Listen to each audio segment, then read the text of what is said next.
थोडं वेगळ्या पद्धतीने आपण जाणार आहोत. कारण ही काय आहे? कार्यशाळा. कार्यशाळा म्हणजे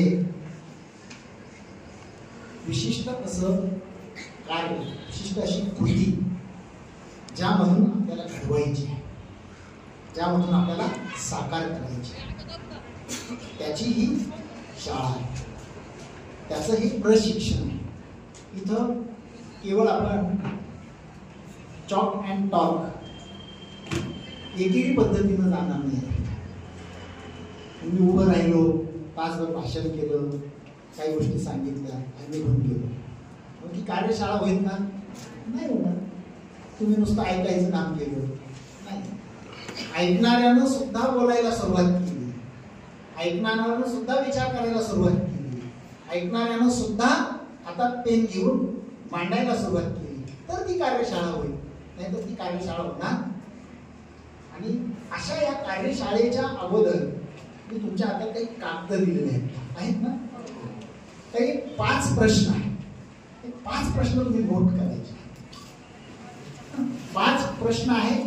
प्रश्न म्हणजे एका पॉइंट मध्ये नोट करायचे आहेत. नंतर तुम्हाला खाली कच्चा आणि तो प्रश्न नोट करायचा. कोहम मी. कोहम मी म्हणजे मी कोण आहे. ओके. नंबर 1 मी कोण आहे. नंबर 2 मी आज कोठे आहे. शैक्षणिक दृष्ट्या, सामाजिक दृष्ट्या, विशिष्ट क्षेत्रातल्या यशाच्या दृष्ट्या, कुठल्या पण दृष्ट्या आज कोठे आहे. नंबर 3 माझ्या आयुष्यातल्या 3 अविस्मरणीय घटना. माझ्या आयुष्यातील 3 अविस्मरणीय घटना ज्यामध्ये संघर्ष असू शकतो, ज्यामध्ये दुःख असू शकतं, ज्यामध्ये यशाचा परमोच्च आनंद असू शकतो, काहीही असू शकतं, काहीही असू शकतं. ओके.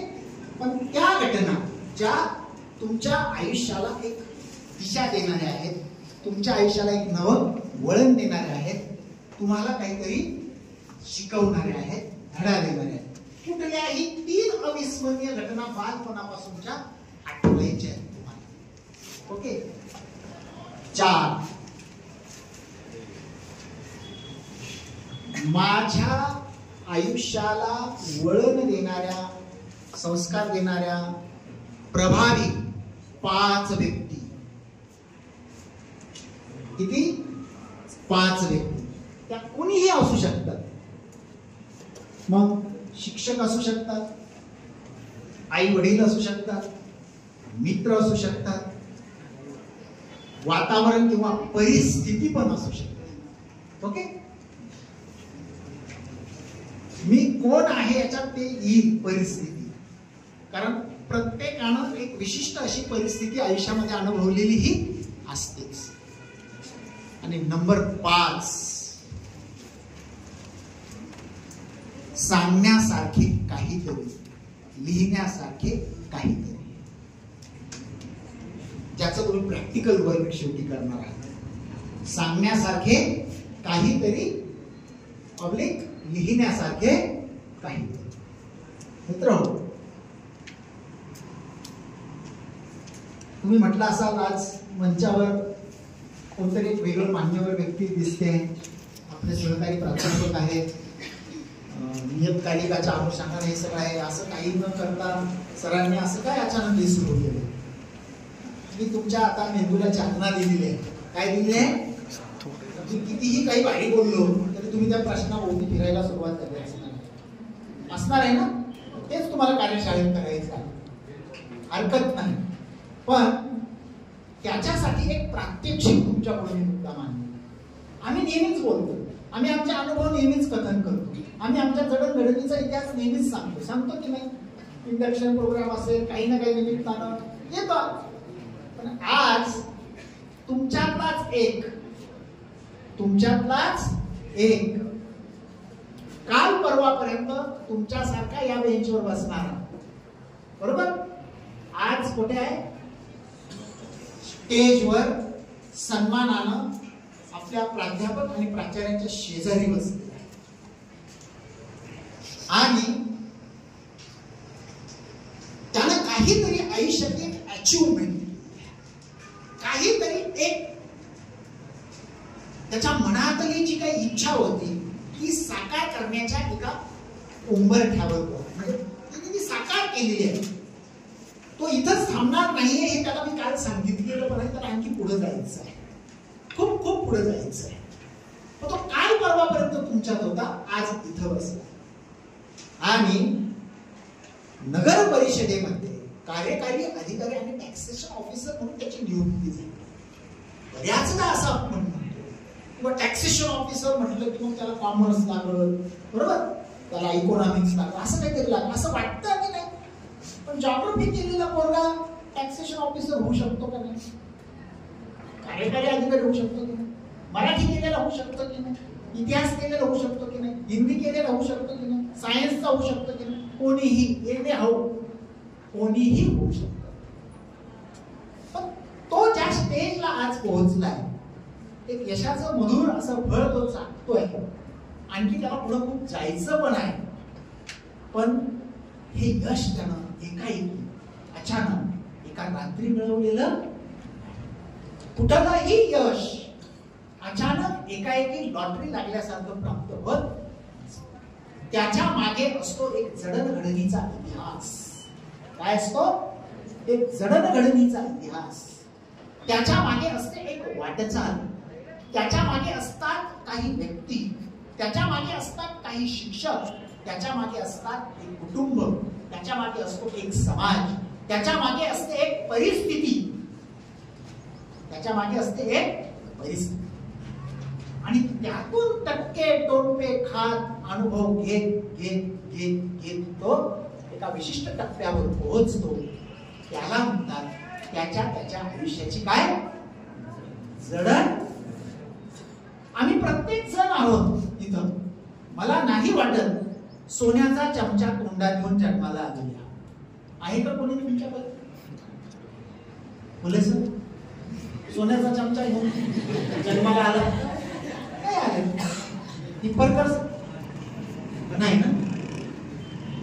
काय सर तुम्हाला CHB MA आहे असं नाही ना? कोणीही सोन्याचा चमचा तोंडात घेऊन जन्माला आलेला म्हणजेच आम्ही सुद्धा तुमच्यासारखे असताना तुमच्यासारखेच होतो. तुमच्यापैकी कोणी आहे का? तुम्ही मला सोन्याचा चमचा तोंडात घेऊन कोणी जन्माला येत असतं का? असं कुठं आहे का? मग ते चमचा कसं काय म्हणजे आईच्या उदरात गेलेला असतो असं असं काय खरा खरा अर्थ घेऊ नका बरं का. हे अलंकारिक विधान आहे. काय आहे? अलंकारिक विधान आहे. ते असं लेखनात भाषणात शोभून दिसतं की नाही? लेखनात वेगळं येतच काय हो, असलंच येत असतं अनुभवातून. याचा अर्थ कोणीही सोन्याचा चमचा घेऊन तोंडात घेऊन जन्माला आलेलं. आज तुम्ही एका विशिष्ट स्टेजला, एका विशिष्ट स्टेजला आयुष्याच्या एका विशिष्ट वळणावर तुम्ही आहात. पण तुम्ही एकाएकी अचानक या वळणावर येऊन पोहोचलेला. तुमच्या प्रत्येकाच्या आयुष्यात अविस्मरणीय 2 ते 3 घटना आहेत.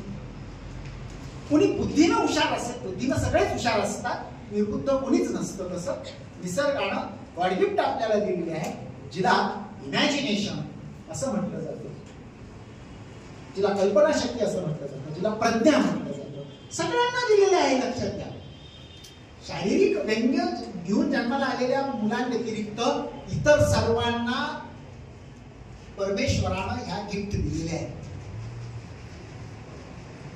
त्यातली प्रतिभा नावाची एक गिफ्ट आहे.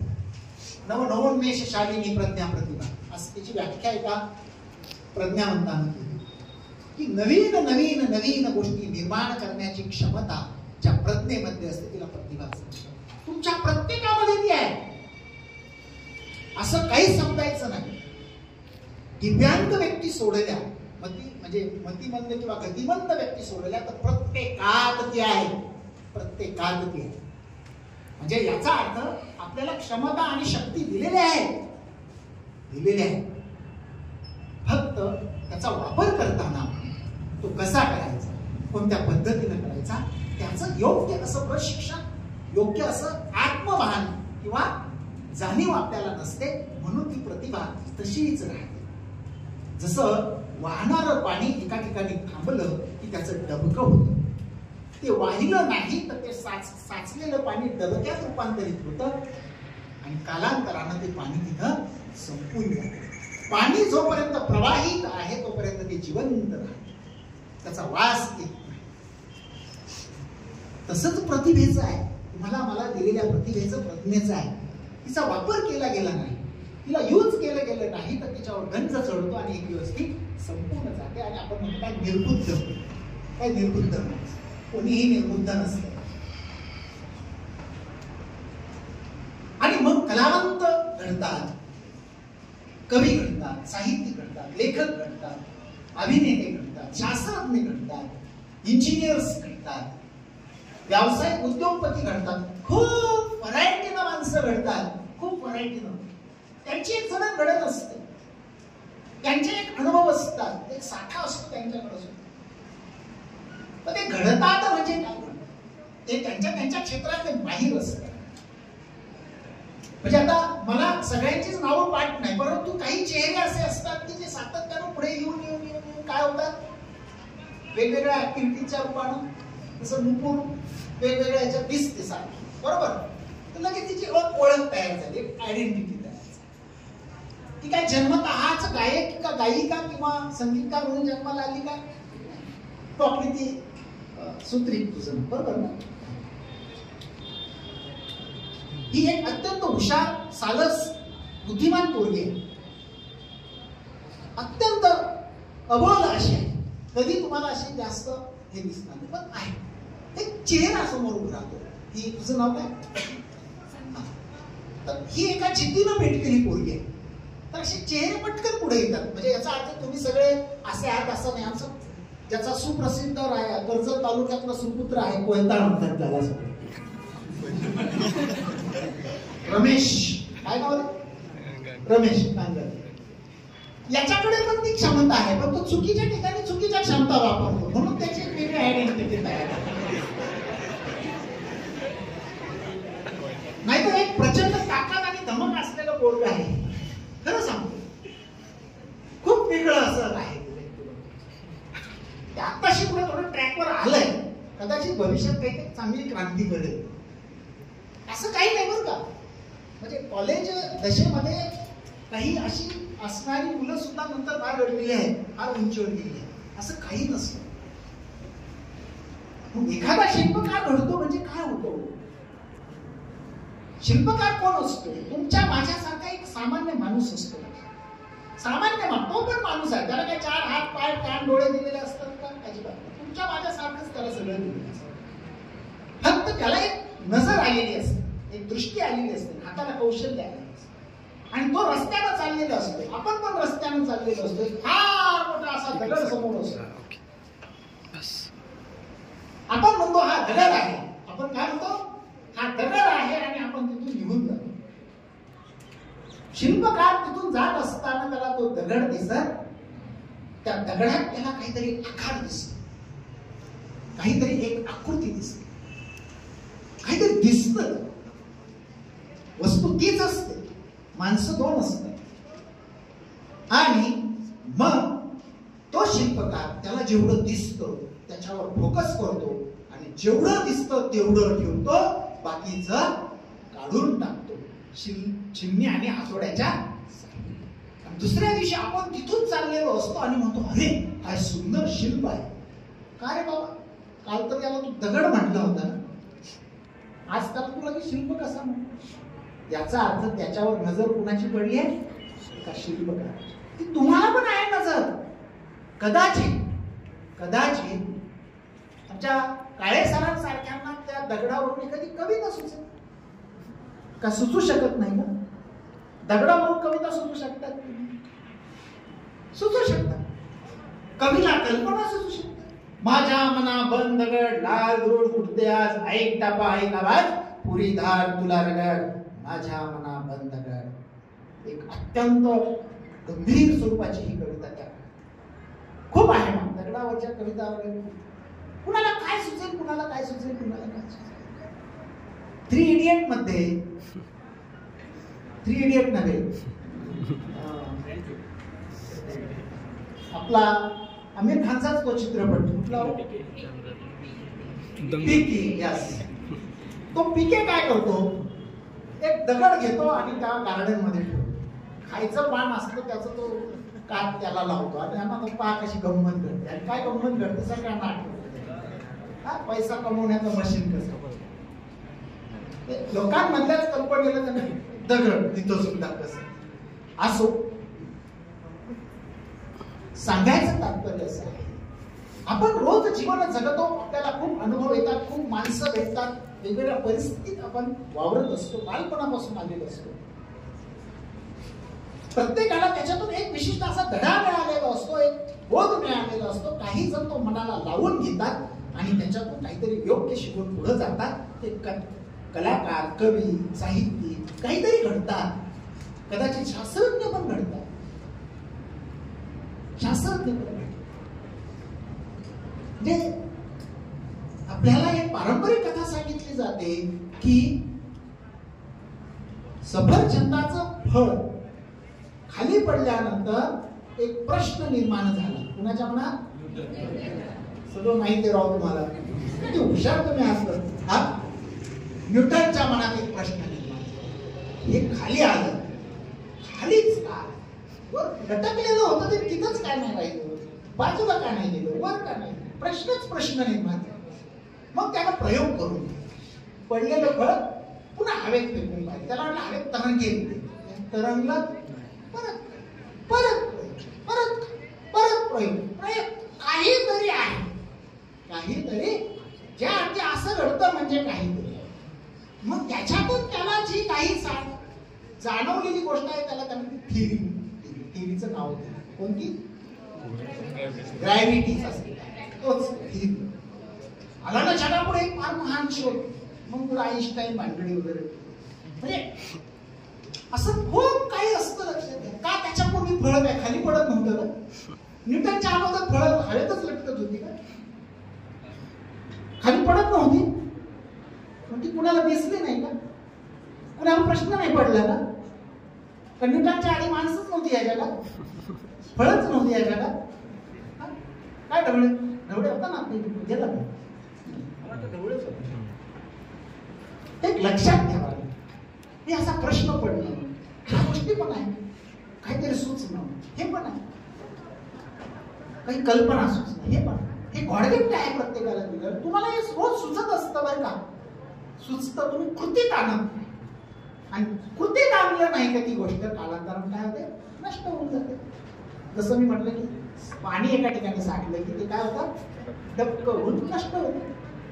तसंच प्रतिभेचं आहे, प्रज्ञेचं आहे, कल्पनेचं आहे. आणि मग माझे जडणघडण हे टायटल देऊन आपण ही कार्यशाळा ठेवली आहे. म्हणजे काय केलं, मी 5 प्रश्न दिले.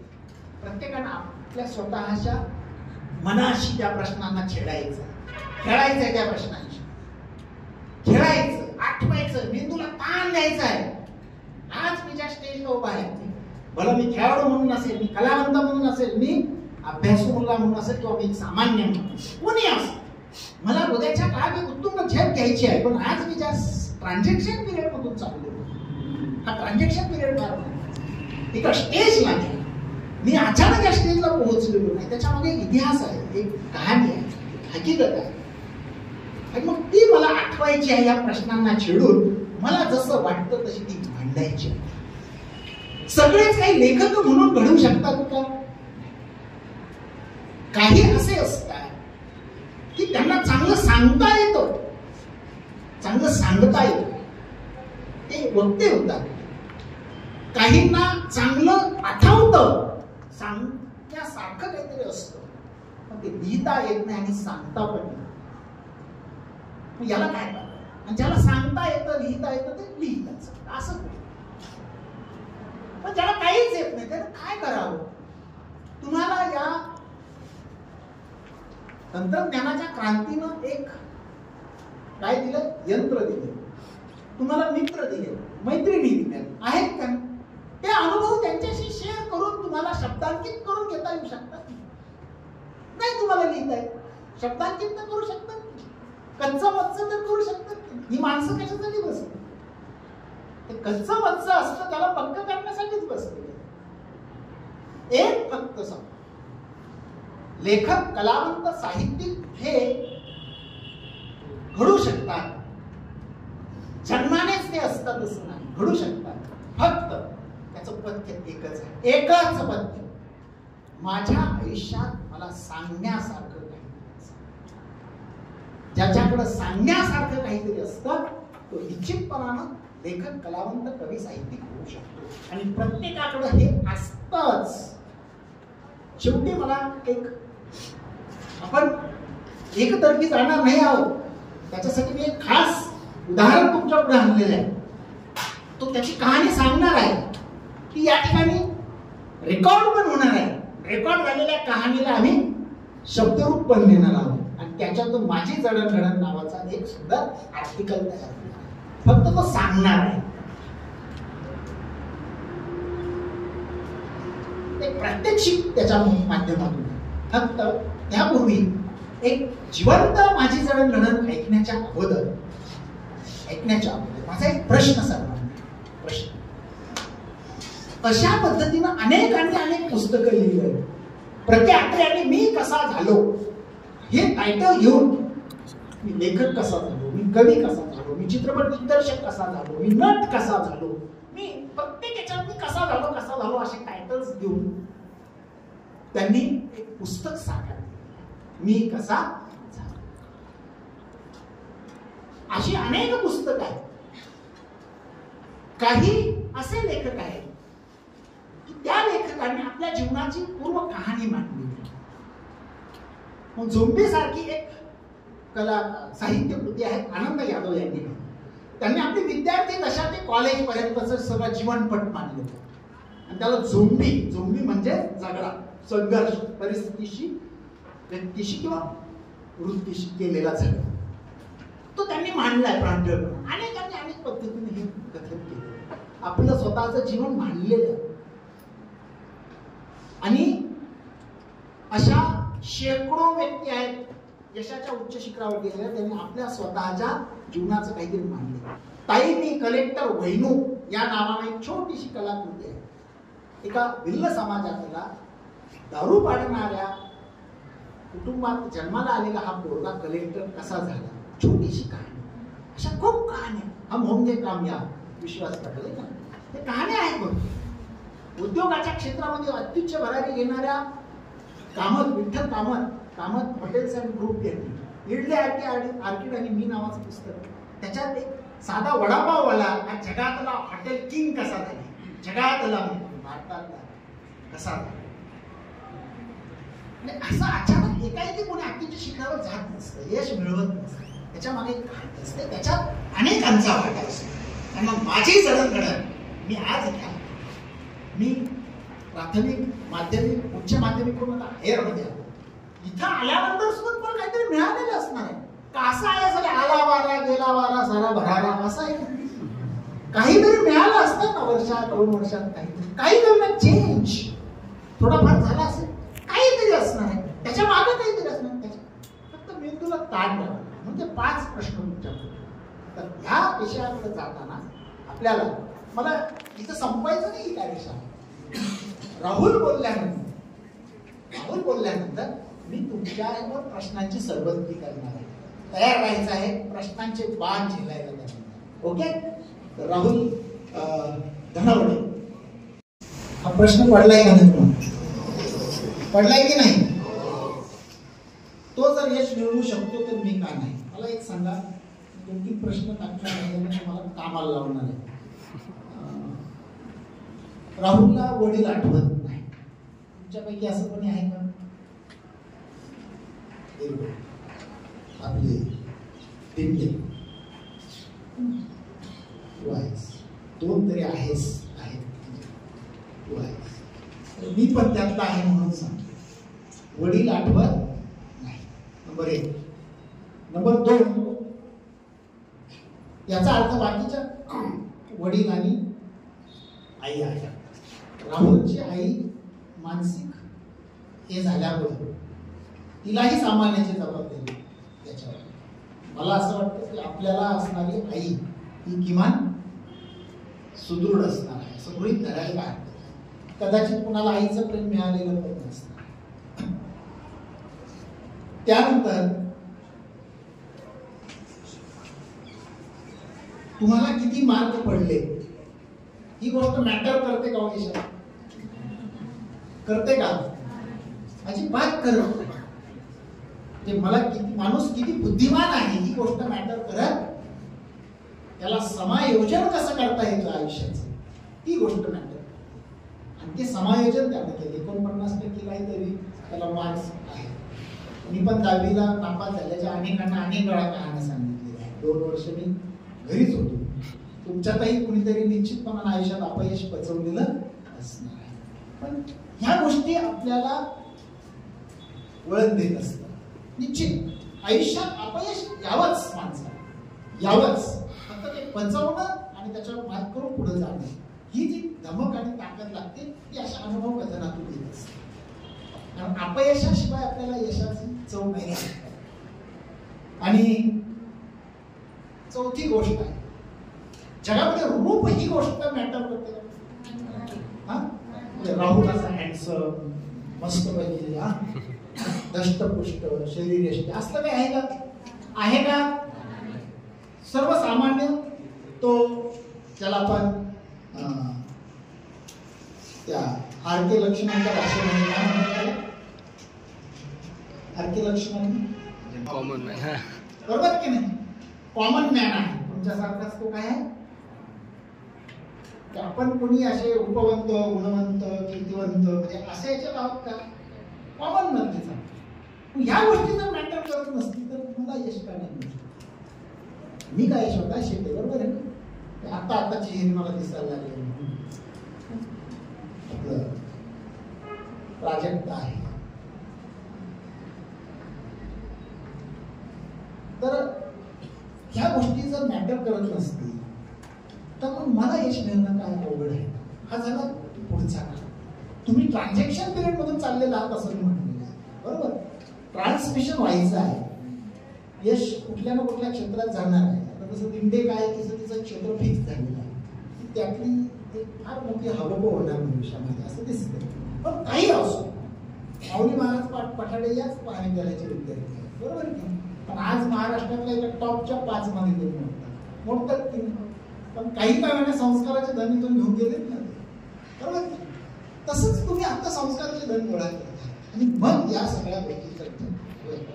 त्यानं ब्रह्मशिकाचा एक संदर्भ दिलेला आहे. आपण तर अत्यंत प्रभावी पद्धतीने तिचा लाभ घ्यावा मुलांनी आणि परिस्थितीचं भांडवल करून हे सातत्यानं सांगतात. परिस्थिती कधीच मॅटर करत नसते. त्यांना भावाचा संदर्भ दिला. ह्या सगळ्या ज्या काही गोष्टी त्यानं सांगितल्या आणि हे सांगताना सगळ्यात शेवटी त्यानं आश्वस्त केलं की आता मी मार्गाला लागतोय पण मी हवेत जाणार. त्यानं जाणीव नावाची गोष्ट ठेवली. काय ठेवलंय? माणसं जाणीव विसरतात, माणसं संस्कार विसरतात, माणसं उपकार विसरतात. तो काय म्हटला की माझ्या कमाईतला काही का विना हिस्सा त्या मुलांसाठी देणार आहे ज्यांनी माझ्यापेक्षा हलाखीच्या परिस्थितीत जगतात किंवा संघर्ष. ही जाणीव आहे, जाणीव फार महत्वाची. अशा ह्या सगळ्या गोष्टी आता निश्चितपणाने तुमच्या मेंदूला चालना मिळालेली असते, हरकत नाही. त्यानं जितक्या बिकट परिस्थितीतून वाटचाल केली तितकी कदाचित तुमच्या वाट्याला आलेली नसेल. पण निश्चित जरी आलेली नसेल तर थोडी का होईना तुम्ही संघर्षाची चव चाकली आहे का? परिस्थितीची चव चाकली आहे का नाही? काही माणसं तुम्हाला तुमच्या आयुष्यात कुटुंबातली, नात्यातली, गावातली, समाजातली, कॉलेजमधली किंवा अदर्स ही भेटलीत का नाही? परिस्थितीचे वेगवेगळे वळण घेत तुम्ही आलात का नाही इथपर्यंत का? काहींना प्रवासाचा संघर्ष, गावापासून कॉलेजला यायचं म्हटलं तरी संघर्ष आहे. काहींना बस भेटत नाही, बस भेटली तर ती वेळेवर येत नाही, अनेक गोष्टी आहेत. तो संघर्षच आहे की नाही? तुम्ही पूर्वी सायकलवर मुलं यायची कॉलेजला, तो संघर्षच होता त्यांच्या काळात. आज बसने जरी येत असले तरी संघर्ष आहे. संघर्ष वेगवेगळ्या रूपाने आहे. आणि मग आता तुम्हाला दिलेले 5 प्रश्न आहेत. निश्चितपणे तुमच्या मेंदूला चालना आहे. बोले सर, काळे मॅडम, उपरकर सर, काळे सर, तुमच्याकडे मी सूत्र देणार आहे. यांना लिहित करायचं आहे. आता लिहित कसं करायचं आहे? आता ज्यांच्या मेंदूला चालना मिळाली आहे त्याच्यात कोणाला जर वाटलं मी पुढे येऊन माझ्या जीवनातला काही अविस्मरणीय प्रसंग सांगतो, मी काहीतरी मनोगत व्यक्त करतो, काहीतरी असं वाटले तर त्यांना मोकळा अवकाश आहे ज्याच्यात इतरांच्या मनातला न्यूनगंड येतो. आणि भीती सर्वात मोठा शत्रू आहे. भीती हा सर्वात मोठा शत्रू आहे. हे त्यांना पण सांग अपयशाची भीती शत्रू. म्हणजे मी एक उदाहरण देणार आणि थांबणार. तुम्हाला लिहित करायचं. पेन आणि कागद तुमच्या हातात आहे. 5 प्रश्न तुमच्या हातात आहे. तुम्हाला आता ते मांडायचं आहे. कच्च मंच जसं वाटेल तसं आठवायचं आहे. 10 मिनिटं विचार करायला वेळ दिली. टास्क काय? मागच्या आठवड्यात आम्ही एका ट्रेनिंगसाठी गेलो. प्राचार्यांचं ट्रेनिंग होतं. 40 प्राचार्य होते. त्यातून 60 वय, कोणी 65 वय, कोणी 63, कोणी 55, कोणी 50 असे सगळे या प्रकारचे होते. आणि त्यांनी आम्हाला एक टास्क त्यातला एक हे दिला होता ज्याला याच्यावरून उतरतो. आणि मग त्यांनी सांगितलं का कोण पहिले 10 हात वर करा म्हणे की त्यांनी अगोदर आम्हाला दाखवलं कसं उतरायचं, कसं बरोबर बांधायचं, कसं खाली यायचं, हे सगळं सांगितलं. पहिले 10 हात वर करा म्हणे. मी मागचा पुढचा काहीच विचार केला. आयुष्यात कधी चाललो नाही, उतरलो नाही, चढलो नाही. पण मी पहिल्या 10 मध्ये पहिला हात मी पुढे गेलो. 3 प्राचार्य असे होते की त्यांनी ऑलरेडी ते यापूर्वी केलेलं होतं, त्यामुळे त्यांना ते माहीत होतं. आणि मग 4 पुढे गेलो. फक्त 4 गेल्यानंतर हळूहळू मग माझे समवयस्क 1-2 वाटले का हा जातो तर आम्ही गाणे म्हणून ते आले. पण आधी कोणी वर जायचं हा प्रश्न होता.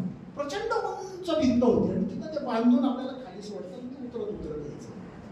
त्याला रायडिंग का काहीतरी असतं नाही, रायडिंग नाही, रायडिंग काहीतरी असं.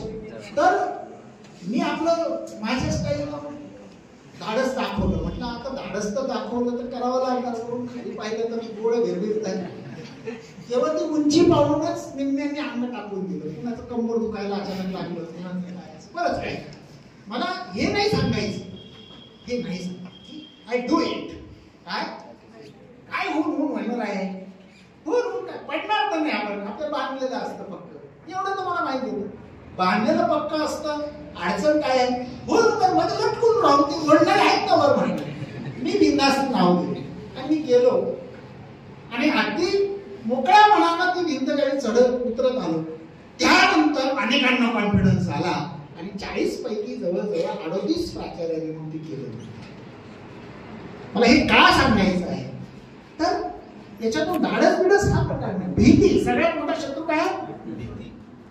भीती हा सगळ्यात मोठा शत्रू आहे. त्यामुळे भीती आपली बाळगू नये. तसं आता तुम्हाला मला लिहिता येईल का, कसं लिहू, मला शब्द करायचं. 10 मिनिटं तुम्हाला विचार करायला वेळ. किती प्रश्नांशी खेळा आणि त्या प्रश्नाप्रमाणे मांडत चला. ओके, हा टास्क आहे. 10 मिनिटानंतर तुमच्या लेखनाला सुरुवात होईल. इथंच हे तुमचं लेखन जमा केलं जाईल. ते आम्ही एकत्र बसून त्याच्यावर संस्कार करू. परत एकदा आपण एकत्र येऊ. ओके, 2 याच्यातून जाऊ देव म्हणून. आता कच्चं तुम्हाला जे वाटतं ते लिहायला सुरुवात करायची. 10 मिनिटं विचार करायला वेळ.